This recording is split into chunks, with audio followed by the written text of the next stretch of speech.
ಬಂಧುಗಳೇ ನಮಸ್ತೆ. ನ್ಯಾಯ ನಾವ್ ಯೂಟ್ಯೂಬ್ ಚಾನೆಲ್ಗೆ ತಮಗೆಲ್ಲರಿಗೂ ಸ್ವಾಗತ. ಬಂಧುಗಳೇ, ಇಂದು ಬಹಳ ಮುಖ್ಯವಾದ ವಿಚಾರವನ್ನು ನಿಮ್ಮ ಮುಂದೆ ತಗೊಂಡು ಬಂದಿದ್ದೇನೆ. ನೋಡೋದು ಬಿಡೋದು ನಿಮಗೆ ಬಿಟ್ಟಿದ್ದು. ಆಯ್ಕೆ ನಿಮ್ದು ಆದ್ರೆ ನೋಡದೇ ಇದ್ರೆ ನಿಮ್ಮ ಬದಲಾಗುವ ಸಮಯವನ್ನ ಕಳೆದುಕೊಳ್ಬಹುದು. ಈ ವಿಡಿಯೋದಿಂದ ನೀವು ಬದಲಾಗಬಹುದು ಅನ್ನೋ ನಂಬಿಕೆಯಿಂದ ನಿಮಗಾಗಿ ಮಾಡಲಾಗಿದೆ. ಬಂಧುಗಳೇ, ಬಡವರು ಮತ್ತು ಮಧ್ಯಮ ವರ್ಗದವರು ಅವರ ಕುಟುಂಬ ಸಮೇತ ಜೀವನ ಪರ್ಯಂತ ದುಡಿದರೂ ಸಹ ಮಾಡಲಾಗದ ಆಸ್ತಿಯನ್ನ, ಹಣವನ್ನ ರಾಜಕಾರಣಿಗಳು ಹೇಗೆ ಮಾಡ್ತಾರೆ? ಅವರ ಆಸ್ತಿ ಕೆಲವೇ ವರ್ಷಗಳಲ್ಲಿ ಹೇಗೆ ದುಪ್ಪಟ್ಟು ಆಗುತ್ತದೆ? ಎಲ್ಲಿ ಹೂಡಿಕೆ ಮಾಡ್ತಾರೆ? ಇದಕ್ಕೆ ಕಡಿವಾಣ ಇಲ್ಲವಾ? ಎಲ್ಲರೂ ಭ್ರಷ್ಟರ. ಅತ್ಯಂತ ಶ್ರೀಮಂತ ರಾಜಕಾರಣಿಗಳು ಯಾರು? ಅವರ ಆಸ್ತಿ ಎಷ್ಟಿದೆ? ಕಳೆದ 10 ವರ್ಷದಲ್ಲಿ ಅವರ ಆಸ್ತಿ ಎಷ್ಟು ಏರಿಕೆಯಾಗಿದೆ ಎಂಬುದನ್ನು ತಿಳಿದುಕೊಳ್ಳೋಣ ಬನ್ನಿ.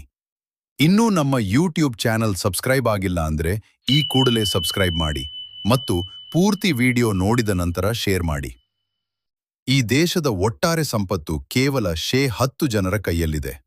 ಇದರಿಂದ ಅಸಮಾನತೆ ಉಂಟಾಗಿ ಬಡವರು ಬಡವರಾಗಿಯೇ ಉಳಿಯುತ್ತಿದ್ದಾರೆ. ಆದರೆ ಶ್ರೀಮಂತರು ಶ್ರೀಮಂತರಾಗಿಯೇ ಬಡ್ತಿ ಪಡೆಯುತ್ತಿದ್ದಾರೆ. ದೇಶದ 5 ಅತ್ಯಂತ ಶ್ರೀಮಂತ ರಾಜಕಾರಣಿಗಳಲ್ಲಿ 2, 3 ಮತ್ತು 4ನೇ ಸ್ಥಾನ ಕರ್ನಾಟಕದವರೇ ಇದ್ದಾರೆ.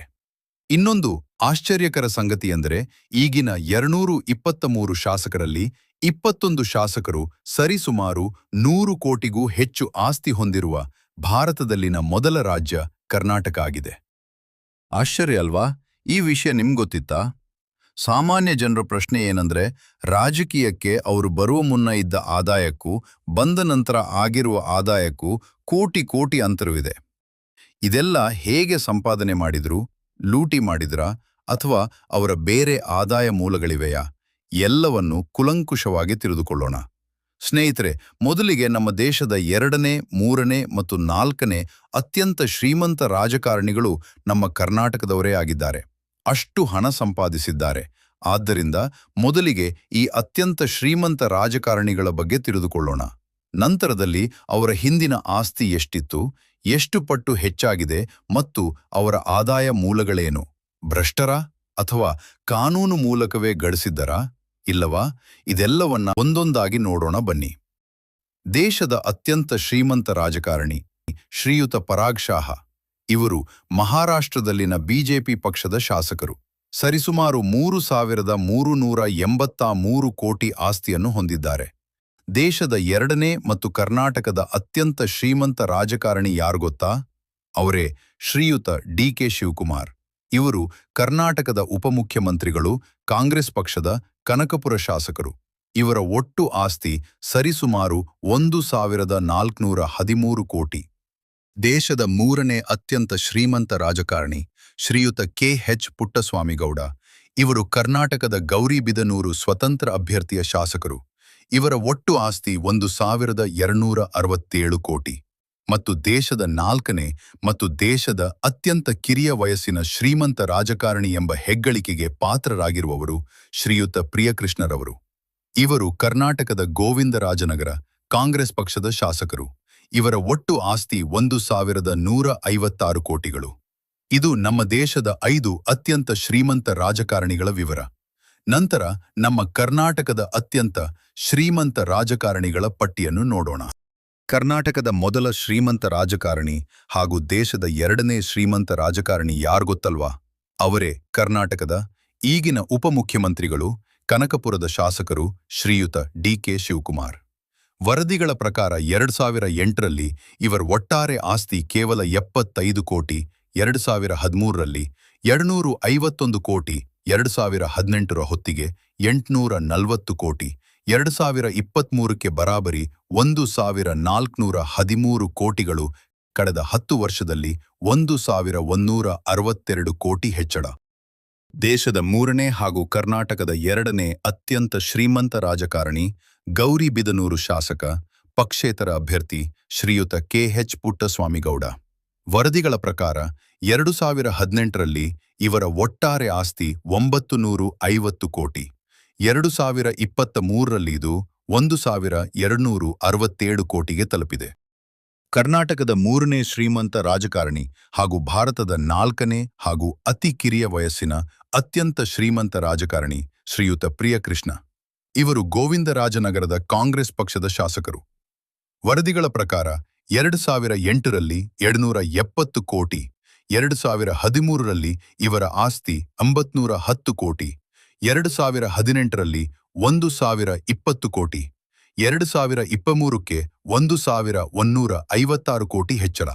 ಬೆಂಗಳೂರು ಹೆಬ್ಬಾಳ ನಾರ್ತ್ ಕ್ಷೇತ್ರದ ಕಾಂಗ್ರೆಸ್ ಪಕ್ಷದ ಶಾಸಕರು ಹಾಗೂ ಸಚಿವರೂ ಆದ ಸುರೇಶ್ ಬಿಎಸ್ ವರದಿಗಳ ಪ್ರಕಾರ ಇವರ ಆಸ್ತಿ 648 ಕೋಟಿ. ಬೆಂಗಳೂರು ಶಾಂತಿನಗರ ಕ್ಷೇತ್ರದ ಕಾಂಗ್ರೆಸ್ ಪಕ್ಷದ ಶಾಸಕರಾದ ಎನ್.ಎ. ಹ್ಯಾರೀಶ್ ವರದಿಗಳ ಪ್ರಕಾರ ಇವರ ಆಸ್ತಿ 439 ಕೋಟಿ. ಬೇಲೂರು ಕ್ಷೇತ್ರದ ಶಾಸಕ ಎಚ್.ಕೆ. ಸುರೇಶ್ ಇವರ ಒಟ್ಟು ಆಸ್ತಿ ವರದಿಗಳ ಪ್ರಕಾರ 2018ರಲ್ಲಿ 380 ಕೋಟಿ, 2023ಕ್ಕೆ 435 ಕೋಟಿ.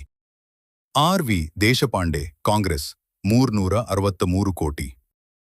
ಎಂ.ಆರ್. ಮಂಜುನಾಥ್ ಜೆಡಿಎಸ್ 316 ಕೋಟಿ. ಶಾಮನೂರು ಶಿವಶಂಕರಪ್ಪ ಕಾಂಗ್ರೆಸ್ 312 ಕೋಟಿ. ಎಂ. ಕೃಷ್ಣಪ್ಪ ಕಾಂಗ್ರೆಸ್ 296 ಕೋಟಿ. ಇವರು ಟಾಪ್ 10 ಕರ್ನಾಟಕದ ಈಗಿನ ಅತ್ಯಂತ ಶ್ರೀಮಂತ ರಾಜಕಾರಣಿಗಳು. ಏಕೆ ಕರ್ನಾಟಕದಲ್ಲಿಯೇ ಅತಿ ಹೆಚ್ಚು ಕೋಟ್ಯಧಿಪತಿ ಶಾಸಕರು, ಅವರ ಆದಾಯ ಮೂಲಗಳೇನು, ಇಷ್ಟೆಲ್ಲ ಹೇಗೆ ಸಂಪಾದಿಸಿದರು ಎಂಬ ಪ್ರಶ್ನೆಗೆ ಉತ್ತರ ಇಲ್ಲಿದೆ ನೋಡಿ. ಎಡಿಆರ್ ಮತ್ತು ಮೈ ನೇತಾ ವರದಿಯ ಪ್ರಕಾರ ಕಾರಣಗಳು: ಬೆಂಗಳೂರು ರಿಯಲ್ ಎಸ್ಟೇಟ್ ಕಳೆದ 30 ವರ್ಷಗಳಲ್ಲಿ ಜಮೀನಿನ ಮೌಲ್ಯ 10 ಪಟ್ಟು ಹೆಚ್ಚಳ. 2. Business background. 3. ಕೈಗಾರಿಕೆ ಹೂಡಿಕೆಗಳು. ಉಳಿತಾಯ, ರಾಜಕೀಯ ಪ್ರಭಾವ ಮತ್ತು ನೆಟ್ವರ್ಕ್ ಇವೇ ಮೂಲ ಕಾರಣಗಳು. ಇತರೆ ಆದಾಯದ ಮೂಲಗಳು ರಾಜಕಾರಣಿಗಳಿಗೆ ಹೇಗೆ ಬರುತ್ತವೆ ಅಂತ ನಿಮ್ಗೆ ಗೊತ್ತಿದೆ, ಅದನ್ನ ನೀವೇ ಅರ್ಥ ಮಾಡಿಕೊಂಡಿದ್ದೀರಾ. ಎಂಎಲ್ಎ ಹಾಗೂ ಎಂಪಿಗಳು ತಮ್ಮ ಆಸ್ತಿಯನ್ನು ಹೇಗೆ ಬಹಿರಂಗಪಡಿಸ್ತಾರೆ ಗೊತ್ತಾ? ಪ್ರತಿ ಚುನಾವಣೆಗೂ ಮೊದಲು ಪ್ರತಿಯೊಬ್ಬ ಅಭ್ಯರ್ಥಿಯು ಅಫಿಡವಿಟ್ ಸಲ್ಲಿಸಬೇಕು. ಇದರಲ್ಲಿ ಜಮೀನು, ಬ್ಯಾಂಕ್ ಬ್ಯಾಲೆನ್ಸ್, ಬಿಸಿನೆಸ್, ವಾಹನಗಳು, ಮನೆ ಮತ್ತು ಕುಟುಂಬದೊಂದಿಗಿನ ಆಸ್ತಿಗಳ ವಿವರ ಇದು ಎಲೆಕ್ಷನ್ ಕಮಿಷನ್ಗೆ ಸಲ್ಲಿಸಬೇಕು ಮತ್ತು ಇದು ಸಾರ್ವಜನಿಕರಿಗೆ ಜಾಲತಾಣಗಳಲ್ಲಿ ಮುಕ್ತವಾಗಿ ಲಭ್ಯವಿದೆ. ಫಾರಂ 26 ಇದು ರಾಜಕೀಯದಲ್ಲಿ ಏಕೆ ಮುಖ್ಯ?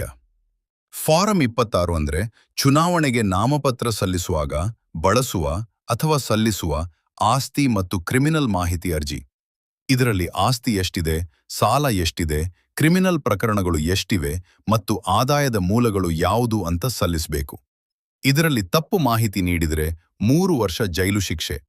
ರಾಜಕಾರಣಿಗಳ ಆದಾಯವು ಏಕಾಏಕಿ ಏರಿದರೆ ಐಟಿ ಡಿಪಾರ್ಟ್ಮೆಂಟ್, ಲೋಕಾಯುಕ್ತ, ಇಡಿ ಮತ್ತು ಎಸಿಬಿ ಈ ಸಂಸ್ಥೆಗಳು ತನಿಖೆ ಮಾಡಬಹುದು. ಅವರು ಆದಾಯದ ಮೂಲ ಸಾಬೀತು ಪಡಿಸಬೇಕು. ಇಲ್ಲದಿದ್ದರೆ ಕಾನೂನು ಕ್ರಮ ಕೈಗೊಳ್ಳಲಾಗುತ್ತದೆ. ಸಾರ್ವಜನಿಕರು ರಾಜಕಾರಣಿಗಳ ಆಸ್ತಿ ವಿವರ ನೋಡುವ ಹಕ್ಕು. ಇದನ್ನ ನೀವೂ ತಿಳಿದುಕೊಳ್ಬಹುದು.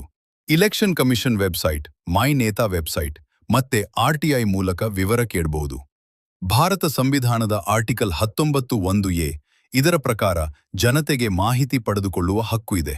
ಅದು ರಾಜಕಾರಣಿಯ ಆಸ್ತಿಯೇ ಆಗಲಿ, ಕ್ರಿಮಿನಲ್ ದಾಖಲೆ ಆಗಲಿ, ಇದು ಸಾರ್ವಜನಿಕರು ಮಾಹಿತಿ ಪಡೆಯುವ ಹಕ್ಕು. ಬಂಧುಗಳೇ, ಇದೆಲ್ಲ ತಿಳಿದ ನಂತರ ಅರ್ಥ ಮಾಡ್ಕೊಳ್ಳಿ. ಒಟ್ಟಾರೆ ರಾಜಕೀಯ ರಂಗವನ್ನ ವಿಮರ್ಶಿಸಿದಾಗ ಯಾವೊಬ್ಬ ರಾಜಕಾರಣಿಯೂ ನಷ್ಟ ಅನುಭವಿಸಿ ದಿವಾಳಿಯಾಗಿಲ್ಲ, ಆತ್ಮಹತ್ಯೆಯೂ ಮಾಡಿಕೊಂಡಿಲ್ಲ. ಜನಸೇವೆಗೆಂದು ಒಮ್ಮೆ ರಾಜಕೀಯಕ್ಕೆ ಬಂದರೆ 3-4 ತಲೆಮಾರು ಕೂತು ತಿನ್ನುವಷ್ಟು ಹಣ ಸಂಪಾದಿಸ್ತಾರೆ. ಅದನ್ನ ಕಾನೂನಿನ ರೀತಿಯಲ್ಲಿ ಸಮರ್ಥಿಸಿಕೊಳ್ಳುತ್ತಾರೆ. ಮಿಕ್ಕುಳಿದಂತೆ ಎಲ್ಲ ವಿಚಾರಗಳು ನಿಮಗೆ ತಿಳಿದಿದೆ. ಈ ವಿಡಿಯೋದ ಉದ್ದೇಶ ದುಡ್ಡು ಮಾಡಿ ಅಥವಾ ರಾಜಕೀಯಕ್ಕೆ ಹೋಗಿ ಅಥವಾ ದುಡ್ಡು ಮಾಡೋಕ್ಕೆ ರಾಜಕೀಯಕ್ಕೆ ಹೋಗಿ ಅಂತಲ್ಲ. ಯೋಚಿಸಿ ಮತ್ತೆ ನೀವೇ ನಿರ್ಧರಿಸಿ. ವಿಡಿಯೋ ಇಷ್ಟ ಆಗಿದ್ರೆ ಸಬ್ಸ್ಕ್ರೈಬ್ ಮಾಡಿ, ಮರೆಯದೆ ಶೇರ್ ಮಾಡಿ. ಧನ್ಯವಾದಗಳು.